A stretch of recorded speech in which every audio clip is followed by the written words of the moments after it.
All right. So what I'd like to introduce here is the texture assignment, and there's going to be some skills here that I'd like to demo for you. Um, the texture assignment is 3 parts, and the texture assignment is going to be due probably Wednesday next week. So we're going to have a critique on Monday of your real to abstract, which I'll critique a little today. But your texture assignment has a lot of components to it. And as I tell you always, be sure to go to the Q&A here. There are loads of resources on the Q&A to help you with this texture assignment. And there's a lot of new skills here that if you're working in Photoshop or Illustrator, will help you with blending of textures and creating something that is rich. The idea of working with textures is to create something rich. Let me introduce the assignment before I talk about the resources here. Okay, so when you consider textures, we obviously just talked about how they elicit a response. And actually the image you're looking at up above was a student's texture assignment. And in the texture assignment, there's 3 parts to the project. The first part is you're going to make 16 to 24 handmade textures. And although how you present them, I call it a texture quilt, how you present them is just in a 3-inch swatch. I recommend that each texture, each of those 16 to 24 textures is a large piece of paper, enough that you can scan it on a scanner, filled up. Because the idea is to create a texture library where you have a large image to work with. So if you start working, if you're a graphic artist and you start working in, let's say, 16 by 24 inch artwork, then make a 16 by 24 inch texture that you create a texture library of. And you're going to present a portion of them to show the different handmade textures you made. And these textures can be created any way you want. They need to be created what I call organically as compared to on your computer. So they might be done with watercolor. I had one student empty out her entire bag of cosmetics and started messing with her powders and her lipsticks and her face makeup and smearing them on paper. I had another student who opened the cabinet in their kitchen and their refrigerator and started using all of their foods to create different textures and different tactile qualities and different colors. Rubbings are fantastic. If you have charcoal or a pencil or a crayon and you get paper and you rub the bottom of your shoes and you rub your walls, your bulletin boards, your brick surfaces, the stone that we walk on outside, you're going to start to pick up patterns and textures. And just through these continuous rubbings on a whole sheet, which obviously doesn't take you long. I mean, if you have a sheet of paper and you got a crayon in your hand and you do your rubbing, it doesn't have to be in color because you can colorize them later. You can do it all in black and white if you wanted. You can create these beautiful textures and accumulate a wide variety of emotions. And just the way you do your rubbings on a texture is also going to create a sense of motion. Then the other component to it is you're going to take these textures. Let me see if this is a link to download. This one isn't. Let's start with this one. Another way to take these textures is to photograph things, and you can photograph textures also. And then what you can do is you can take these textures and you can bring them into Photoshop. These will be considered digital textures now. And you can take these digital textures and you can manipulate them in Photoshop and play with Photoshop filters, which are loads of fun. So this student went over the top and organized their textures and numbered them, and then kept track of what they did. So they photographed grass as a texture, and then they kept track of what they did in Photoshop to convert the texture to create a different effect. So they went to grayscale, they converted it to RGB, then they added a sepia filter and a neon glow and got that weird effect. And I don't need to read these to you, so you can read them yourself. But you can see from their single library of a digital photograph, they got a wide variety of textures. And then they kept track of them, and how you make the handmade quilt. Let me get to the end of this project, see if they're quilt. There you go. So here are the handmade textures. This woman who did this happened to be an artist, and let me reduce this a little bit so you can see the whole quilt. And through her rubbings and through her paint and her different media, she created beautiful textures. And then through her photographs, let's go back to this one.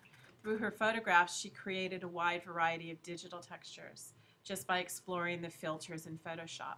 And I call these quilts. You're going to have one quilt that is handmade textures, and you're going to have a second quilt that is all digital textures.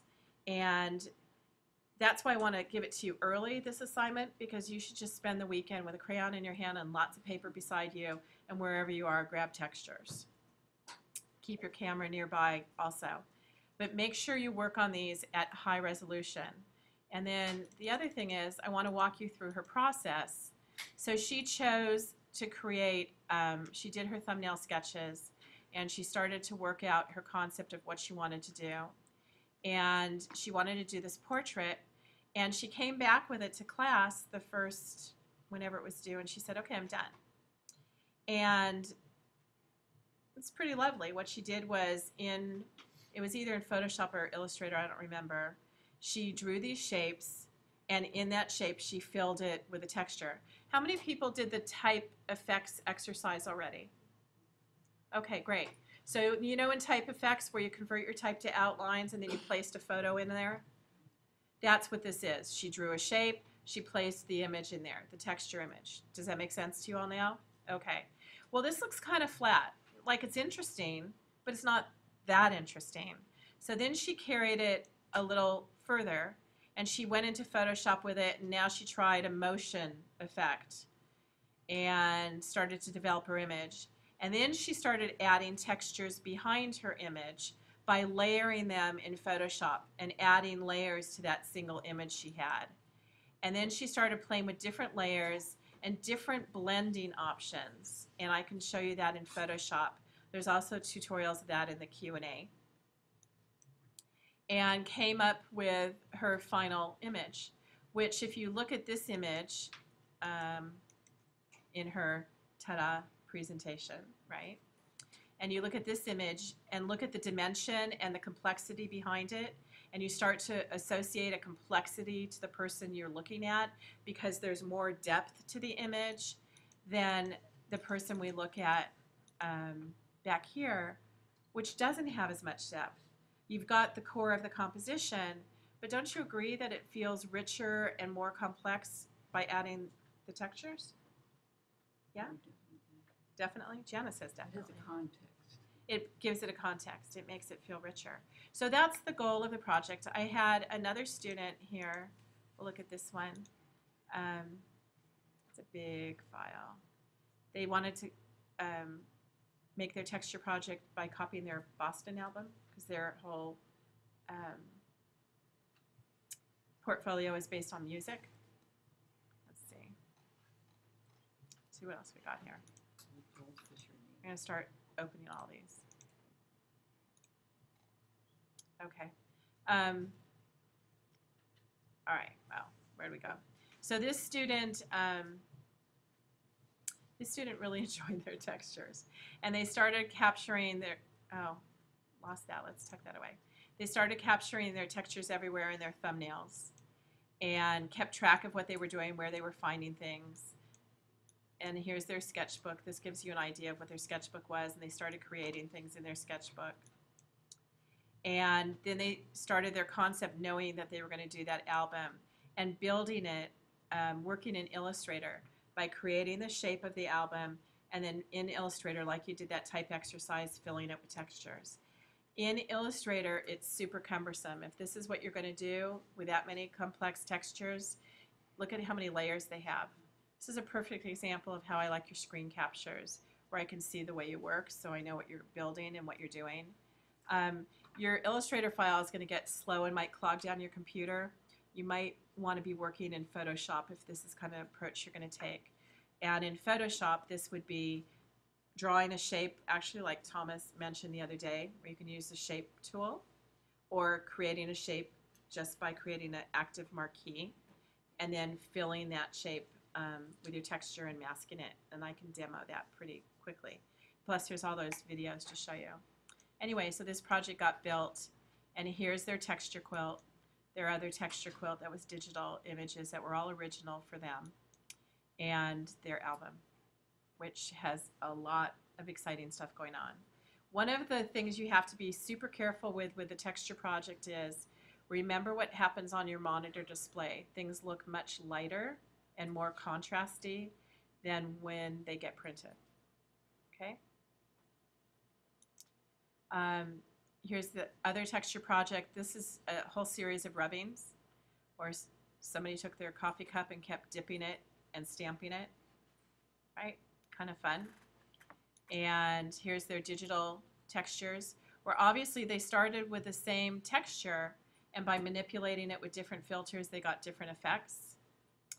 And then decided that they wanted to create this goldfish, and this was created in Illustrator by drawing these shapes and then filling them with a texture, something super simple. But what creates the environment is this rumpled piece of paper as the background, which I think is super fun, right? And let's see, what else we got? This student had created, if I remember correctly, a poster on New York. There's also, how many people know how to make sticky notes in Acrobat Professional? Okay, Acrobat Professional is incredibly powerful. And right now I'm in Acrobat Professional. And there's a commenting tool. And one commenting tool is really great, is Add Sticky Note. This is Acrobat Professional. You click on it, and you can click anywhere you want to make the sticky note show up, like right there. And then you can make a note that you can just type in it. And what this student did was on their sticky notes, they kept note of what they did with their textures, how they were created, which is really kind of fun to reflect back on. And then here's their digital textures that they took. And then he had already created this collage poster years before, but he loved it because he was so enthralled with New York, and decided to take the elements of this collage poster and translate them into this texture project. So created silhouettes of images and found vector images and created his final presentation. And look at the background to this, how it has such an incredibly rich, deep tactile quality. And here, for example, for the buildings, he drew a shape of the building and then just darkened the texture either by adding color and overlaying color to the texture, right, plain color, or taking that texture and sliding maybe the lightness or darkness or hue or saturation, right?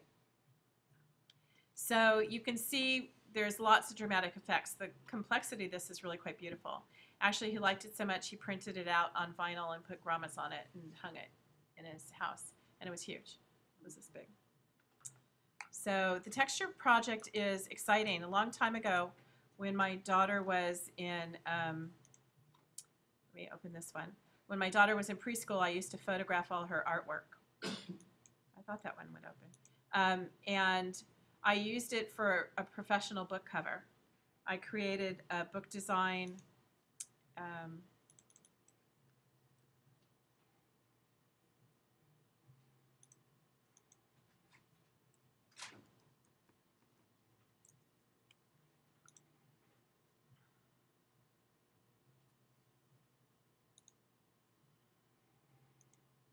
So this is a book on urban planning, which is incredibly boring, right? So there's a map plan here of a community. And my daughter was in preschool, and I had photographed her work, and she had a big blue painting. You know, Malevich. Malevich is a contemporary artist, and he used to have paintings that were the size of a wall, and they were blue. They were just blue paint. But the blue had some richness and saturation to it. And you know when you're in preschool and the kids beside you don't put the brush back in the blue container, they mistakenly put it in the yellow container. And so then the brushes and the paints get kind of dirty. So if you're painting with a blue brush, there's maybe a little yellow and a little orange in it. And that's what I did. I took a map that was a planning map and in a scan of it. And in another layer, I took the blue painting that was my daughter's. And then I had these 3 photos, but I wanted to keep that painterly quality. So these 3 photos in Photoshop had filters. There's a filter, like a watercolor filter in Photoshop. And I added that same paint quality to the photos so they didn't lose the detail, but the same artistic quality was enhanced here. This is a super old cover, but the idea is that you create these libraries for yourself. If you're going to spend time doing a project, make it worth your while. So keep your files high resolution, which means 300 pixels per inch when they're digital, and make them large, not little 3-inch swatches. Because if they're small, you can't blow them up and maintain the quality of your image. So start big so you have a lot to work with. Let's go to the one I tucked down here. So this is a really simple concept. This student knew where she was headed with her project. She had done all of her digital work. She had fun with paints because she was an artist, did her handmade work, and then decided she wanted to create an owl. And you can see her process pretty straightforward here in the project. This one's really quite beautiful. And I think what makes this so strong is the fact that the student remembered to put shadows to create this environment, this safari environment here. I'll also click on that one. We'll see what opens first. They're all good. Everybody's got something good going on. And they're all very different. And they're all very different. This student sketches, and he scanned his sketch, and then in Photoshop created masks for different areas to add textures to his sketch. There we go. This one showed up first. So this student wanted to make a commentary on, let's come back to that. This student wanted to make a commentary on hunger and world hunger. So he started to sketch his concepts, and he went in his kitchen and took photos of all of his food and kept track of it. And then created his handmade textures. And then started taking images of, kids who were looking for food, and started to recreate an image in Illustrator by filling it with some of his food images, which is painful to look at, the composition, right? But enhances the message. An image about hunger made with images of food, which is interesting. And very American. Yeah. And here's another quilt.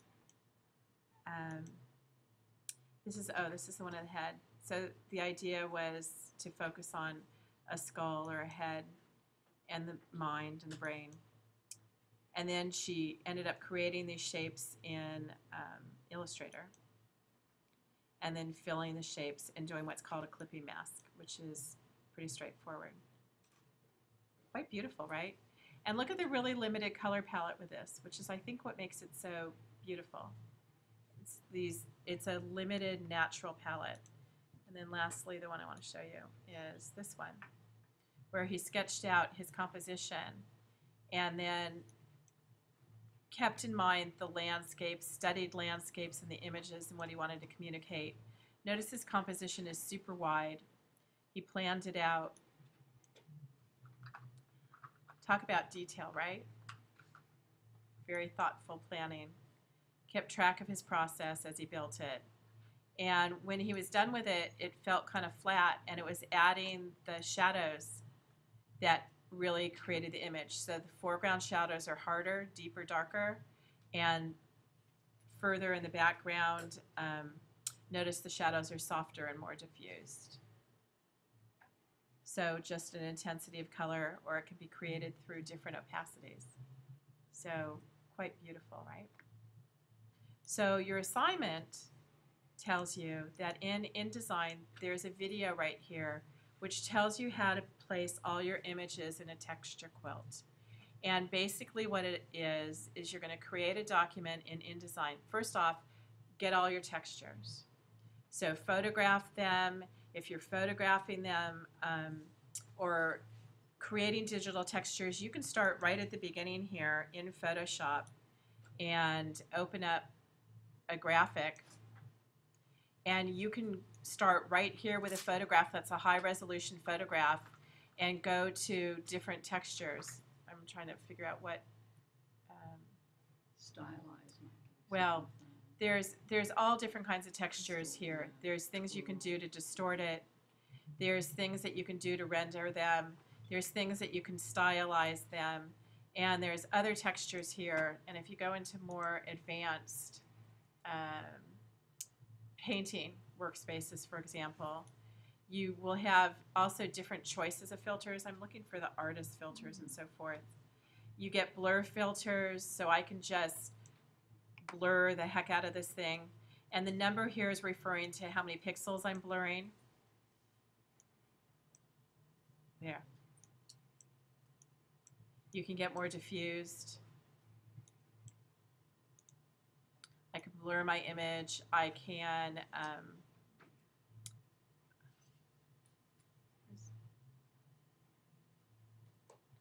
you can turn it into a mosaic and change the different cell sizes so it becomes cubes. You can change, this is just mosaic squares. You can go to different kinds of filters. What you really need to do is just keep track of how you play with your filters. You can change your swirl, twirls, and get different effects. And this is where I encourage you to start playing with the filters and figure out what it is that appeals to you. There's lots of, you can start drawing things yourself. You can pick a brush and you can paint and just create digital textures like this. This is not a handmade texture though. This is a digital texture. They don't have to be photographs. Your texture can be entirely abstract if you want. And your project can be abstract as well. There's some new filters here in 6.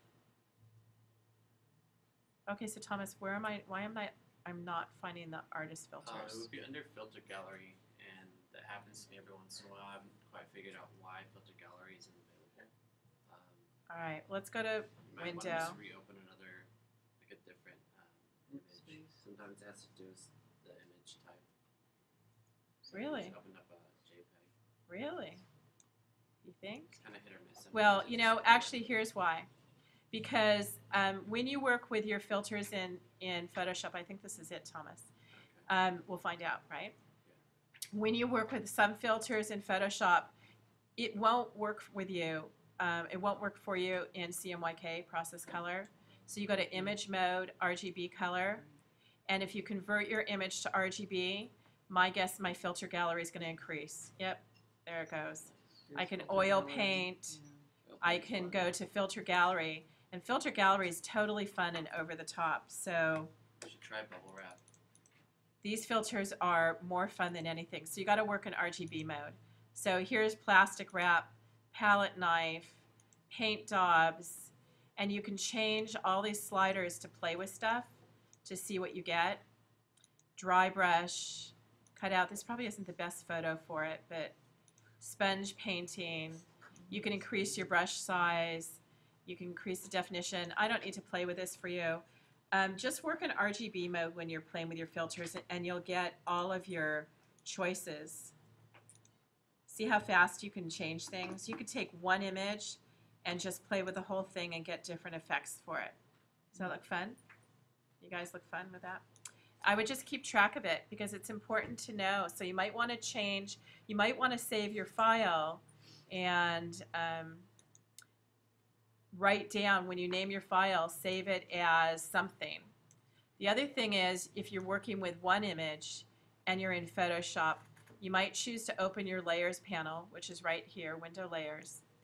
Grab the panel, and I suggest, let me go back to revert here. Okay, so follow this really closely here if you're not familiar with Photoshop. Photoshop files come in a specific size. You can determine it when you create it, or you might inherit it with your photograph. So for me to find out the size of this file, I go to Image, Image Size. my image is just about 5 inches in size by almost, well, 6 3/4. It's a high resolution image at 300 pixels per inch. Inherent in my document, my image is 11 megabytes in size. There's an image resolution exercise. Who has done that already? It's an exercise, image resolution. Okay, so what I'm explaining to you right now, if you haven't done it, is what you need to focus on for the image resolution exercise. And it's just an exercise. It's super simple.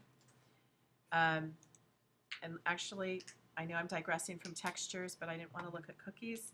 Somebody give me a subject to look up on the internet to grab an image. Bamboo. Okay, Janice spoke up. Bamboo. Okay, so I'm going to find images by sorting Google Images. One of the things you need to be aware of on the internet is that most images are low resolution. So if I were to select this bamboo image, it's, let me just select it. Let me click on the link to it. Let me look at the image. It tells me if the measurements in pixels, which is 1069 by 921, which I know doesn't mean anything to most of you. The image is saved as a JPEG, which is a compressed file. And the image size is 450K, which means it's about a half a megabyte. So if I go grab this image and I want to use it, okay, let me hit the control key and let me save this image and let me put it on the desktop so I can find it. And then I open this image in Photoshop, File, Open, Command O. Locate the image on the desktop. Here's my bamboo image, which was a JPEG format. That's about a half a megabyte in size. That tells me the pixel dimensions is 1069. And I open this image here in Photoshop and I go to my image size. It's a 150 pixel image that measures 7 inches by 6 inches, right? And I have 2 megabytes of information because I opened the image and it decompressed. It was a compressed image at a half a megabyte, so it expanded when I opened it in Photoshop. If I want to make this image a high resolution image, I don't want to fake out the pixels. So I don't want to resample the image. I just want to change this to 300. So the amount of information I have is 2 megabytes. If I increase the resolution, the image is 7 inches and 6 inches. If I increase the resolution to 300, my 7-inch image becomes a 3.5-inch image. You all follow that? I still have the same amount of information, but now to make it high resolution, I can't print my image as large as I thought. To print it at high resolution, it's a 3-inch image, which is why when you get images off the internet, they're not good to work with for print quality. All right? So that, for your image resolution exercise, is something you need to observe. Now, on the same theme of bamboo, if I want to look at an image regarding bamboo, I can Google images. Now understand I'm stealing images by doing this, but I can go down here and look for an image, let's say that's 8 megabytes. And now I'm getting higher resolution images on the internet because I asked for them, and they have to be at least 8 megabytes. And I can find an image like, let's pick this one. And this image, if I click on it, it says it's 7 megabytes where I find it. If I locate the image, it's loading slowly because it's a big file for the internet.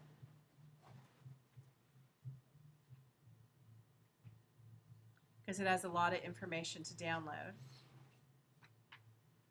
And now I can hold my control key and I can save my image. I'm going to save it on the desktop. And it's saving 7 megabytes of an image. I'm going to wait for it to download.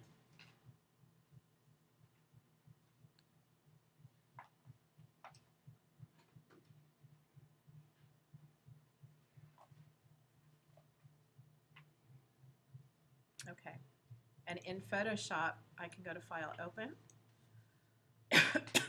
excuse me, and locate my image, which says it's 7 megabytes and the pixel dimensions are 3600 by 2700, saved as a JPEG. I open it, so it's no longer compressed. Notice it's saved in RGB, red, green, blue color mode, which is good to work with in Photoshop. And if I go to my image size, we notice that it's a 20-inch image by 15, and it's 28 megabytes when it's not compressed. It's a pretty decent size. I uncheck resample, uncheck it, because I want to keep the integrity of the information I have here. And if I change this to 300 for high resolution, my image went from, what, 30-something inches to 12? So you see how it, when it's high resolution, it's taking the same amount of information and it's representing the size now for a high resolution, high quality print file. Does everybody get that? What does resample mean? Resample means, it's a really great question. So if I chose to resample this image, let me show you and then I'll explain it to you. If I chose to resample the image, it means if I want to make this 300 pixels, look what happens. I'm resampling it, which means I'm interpolating it, which means I'm taking my image and I'm allowing Photoshop to guesstimate what the pixel color should be. And I'm adding information, I'm guessing, Photoshop's guessing, what that color should be surrounding that pixel to make the image high resolution at the same size. And notice, resampling means it added pixels, it added information. The size of the image went from 28 megabytes of information to 79 megabytes of information to keep it at the 20 inches. So how many people know what silly putty is? 3 of you? 5 of you? Come on.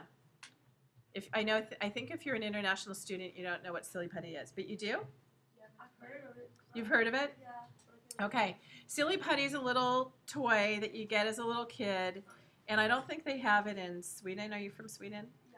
Yeah. Yeah, I don't think they have it in Sweden. It comes in a little hard egg. Did I talk about this before in this class? Okay, and I talked about you stretch silly putty, right? Do you remember my conversation about this? Yes. Yes, okay, I don't want to repeat it. So by stretching, by interpolating something, you're essentially stretching it. It's like if you have a photo of me and you can see my eyelashes in your photograph, but you decide that you want the photo to fill the size of a wall. You can't, my sharp, crisp eyelashes show in an image that's this big.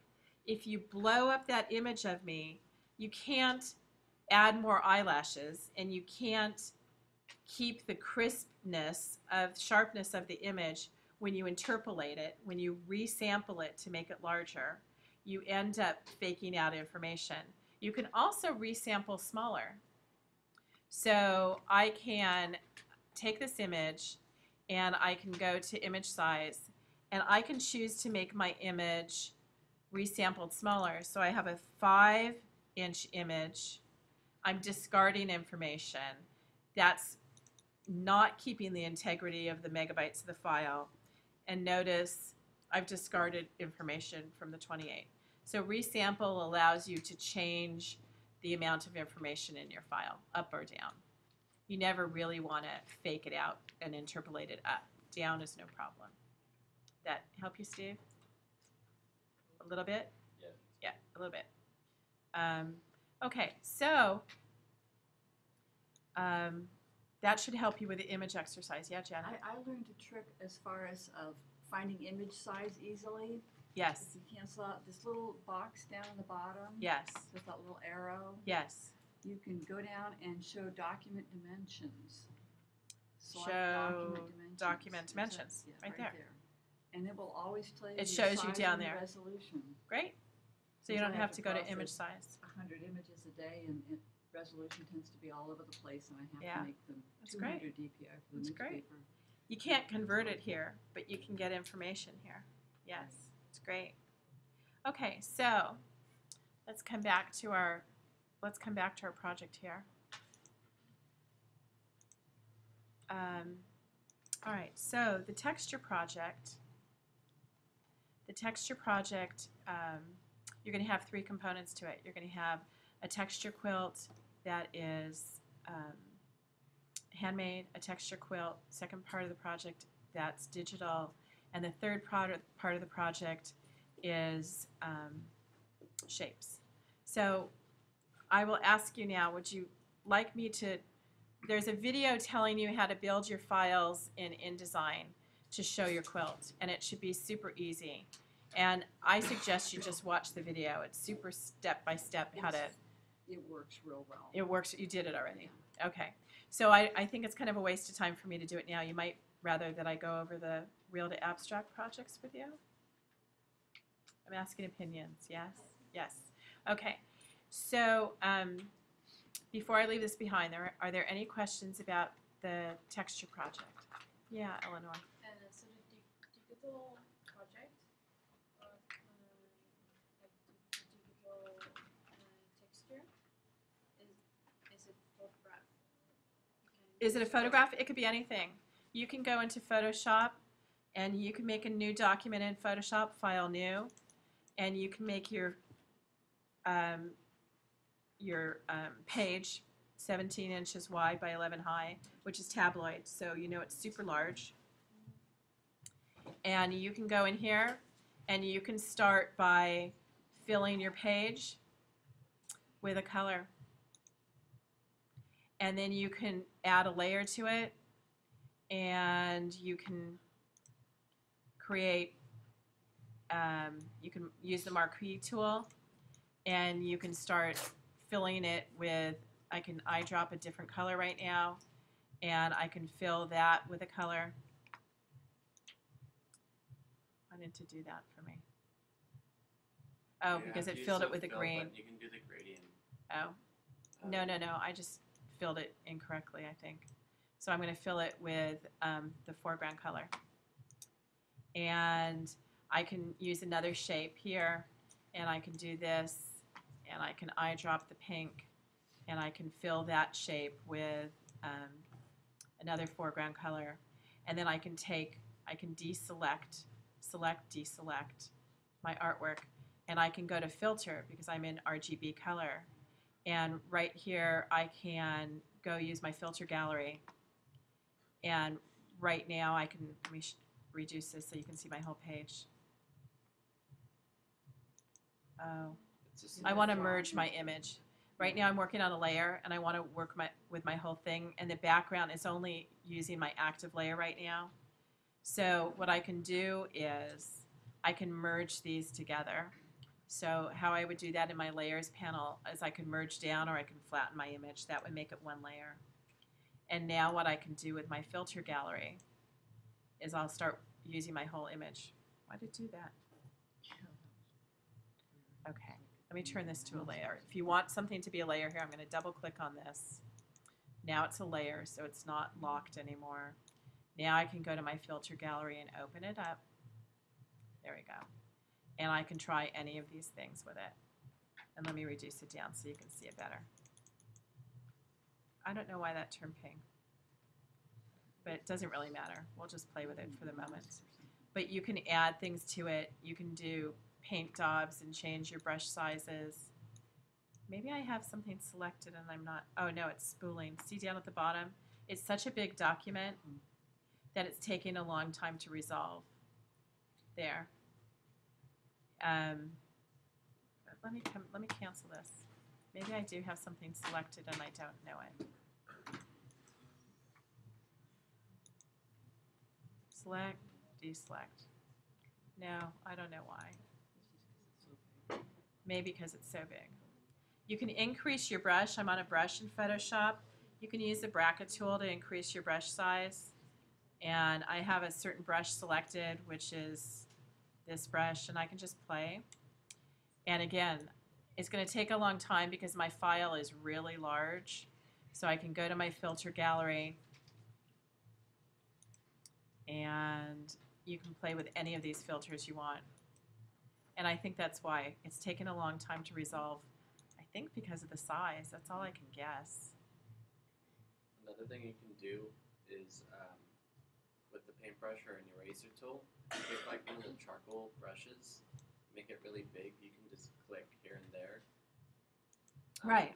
And it will leave like spots. Right. I mean, you can play, you can create your digital however you want, and you can start to play with the filters. I think it's just too big of a file to resolve well right now, but you can start from scratch. You don't have to work from photographs to create your filters. You can also start, unfortunately I started too big here, so let me make this 5 inches, and look at all that information. I've made it like 1/10 of the size, and right now, let's see. And you can play and experiment with brushes and so forth. I mean, I'm creating a texture just with a brush in Photoshop, right? Let me blow this up for you. There. And so there's texture right there, digital, created digitally. And you don't have to do this through the filters. You can just play with waves. You can just see what happens when you amplify your waves and things. There's a new texture.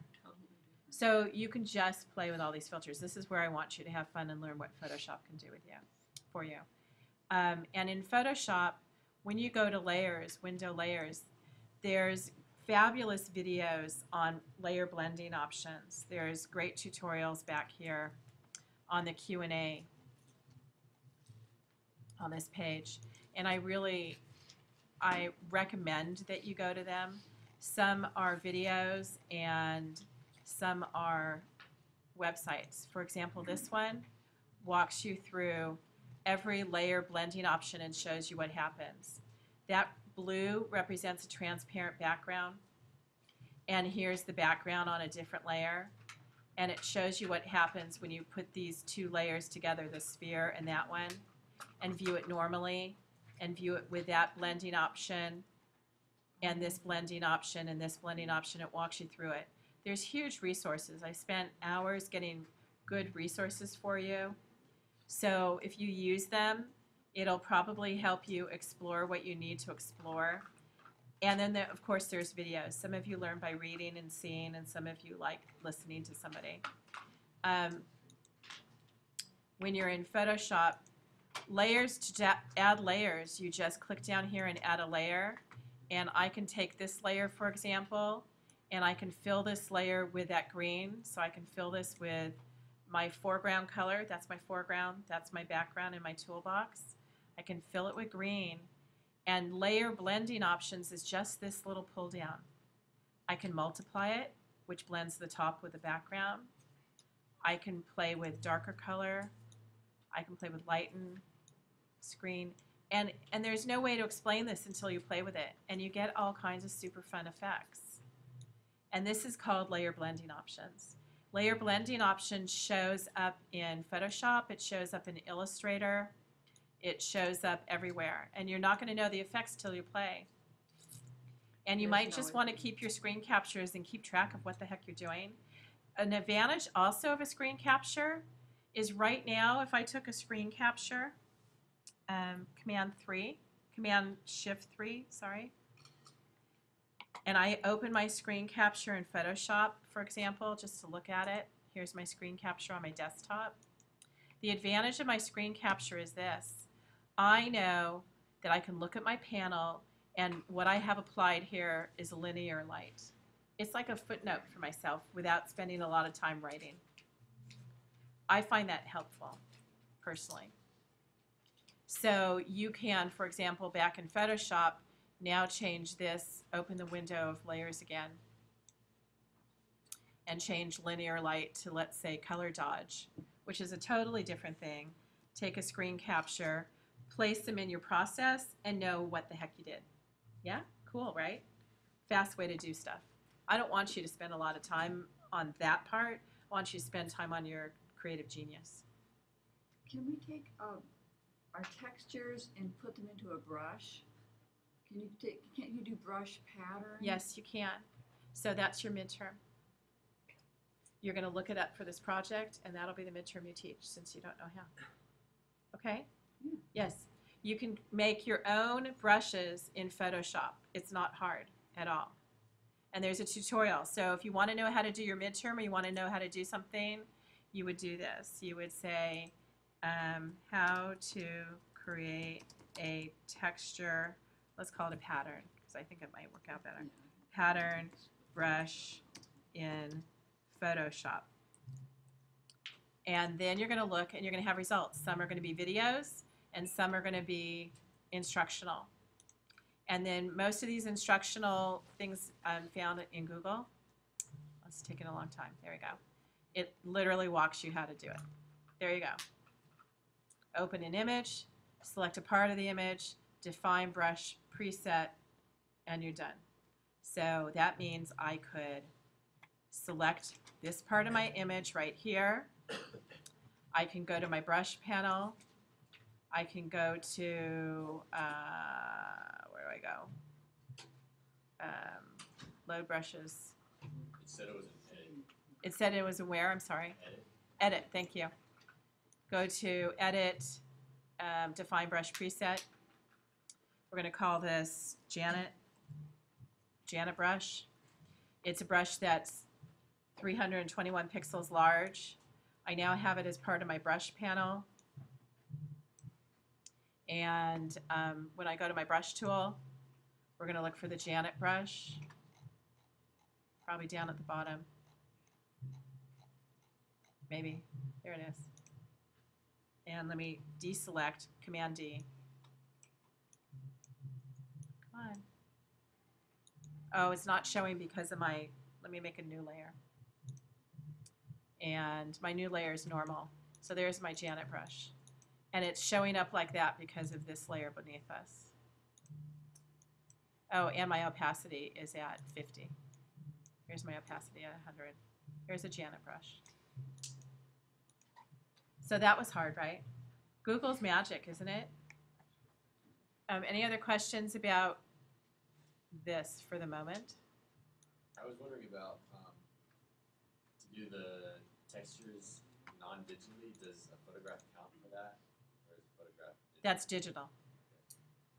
So, like, what are some examples, like throwing it against the wall, or Yeah. I was doing paint That's pencil, an I was example. waiting for but then you class to just start. can take a picture of that and it's digital. Correct. How do you You're going to make everything digital. I mean, eventually, this is essentially how to put things down on paper and how to bring it digital. What's an example of it? An example is to walk around with a pencil in your hand and a piece of paper and do rubbings all over the place. There's a phenomenal amount. To take all the coins that are in your pocket right now, put a piece of paper on top of it, and rub on top of it, and you've got digital textures of circles, right? Those are your handmade ones. They don't have to be paint. You don't need paint. Just get a pencil and a piece of paper. It's all you need. And then what's really cool about them is if you have, there's also, and don't think that I don't know that they exist, because they do, high resolution royalty-free textures, right? So right here, high resolution royalty-free textures for personal and commercial use. You can go right here and you can download digital ones. But somebody else has made them, and I think it's a disadvantage to you to use somebody else's. I think it's really more fun to use something that's personal. But let's take, I mean, they're all over the place. You can grab these and you can start with these. I don't really have a problem with that. You can pick something like these textures. This looks like, this is not going to be that big, but I'm going to download this image, save the image, and put it on my desktop, and go into Photoshop.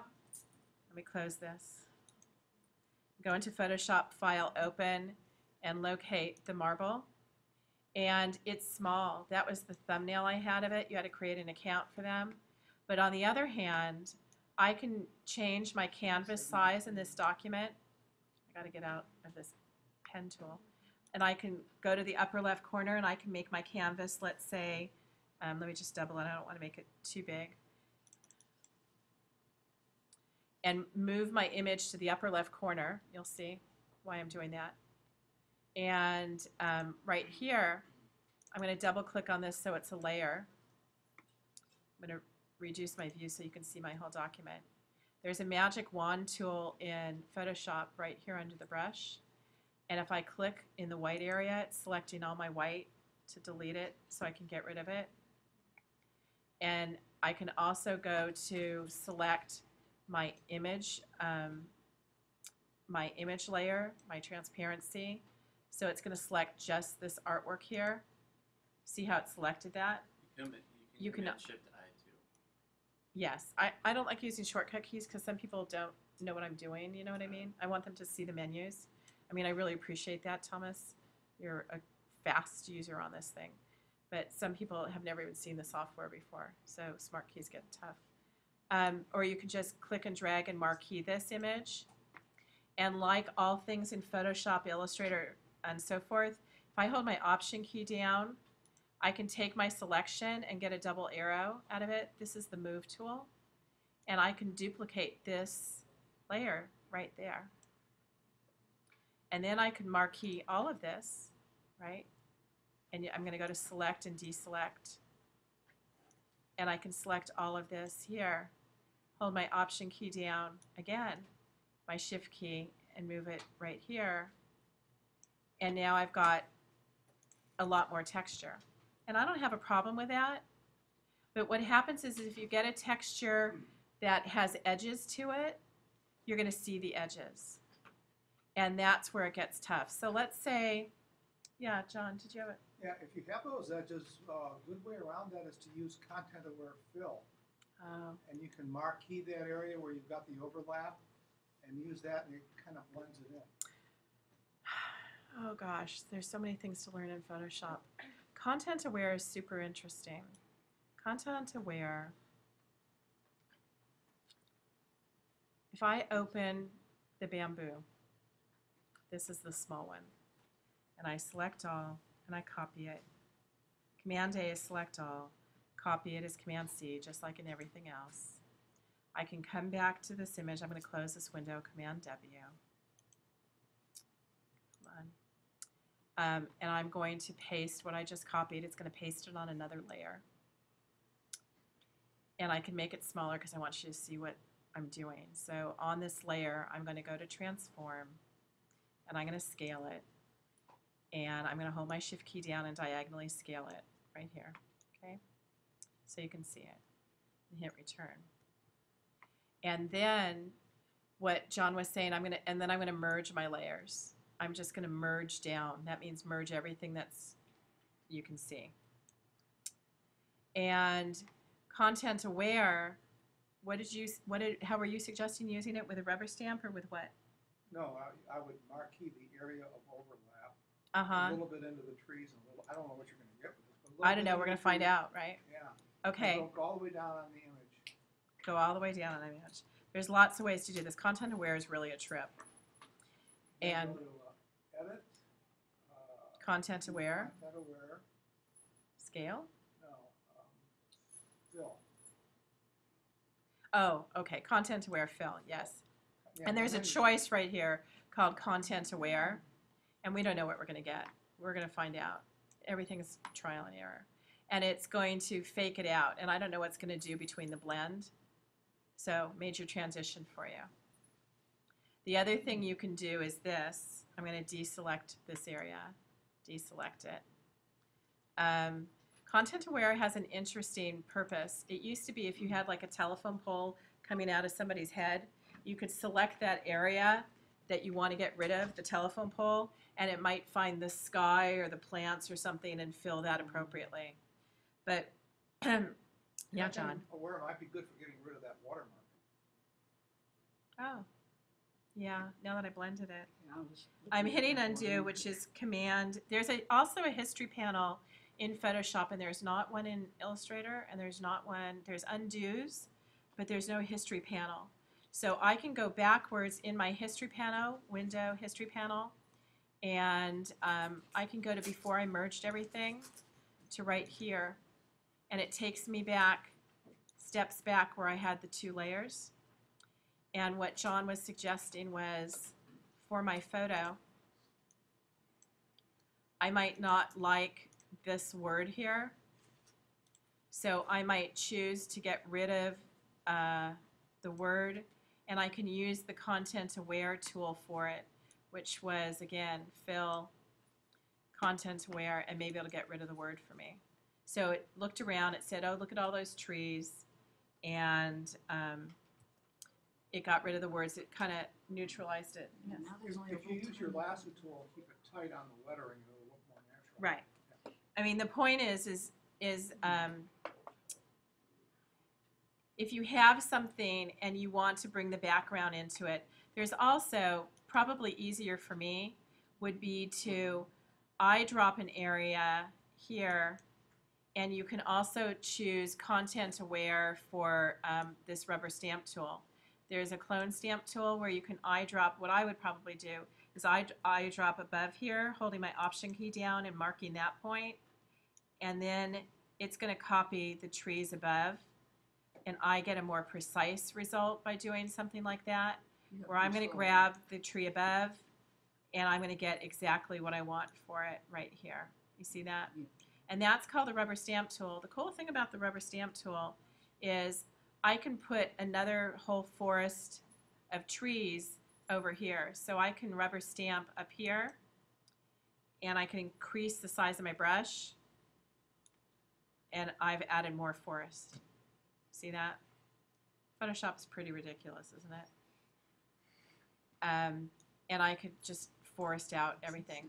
You just got to look at where your point of origin is. So if my point of origin is right here at this mark, I come over here, it's picking up from there.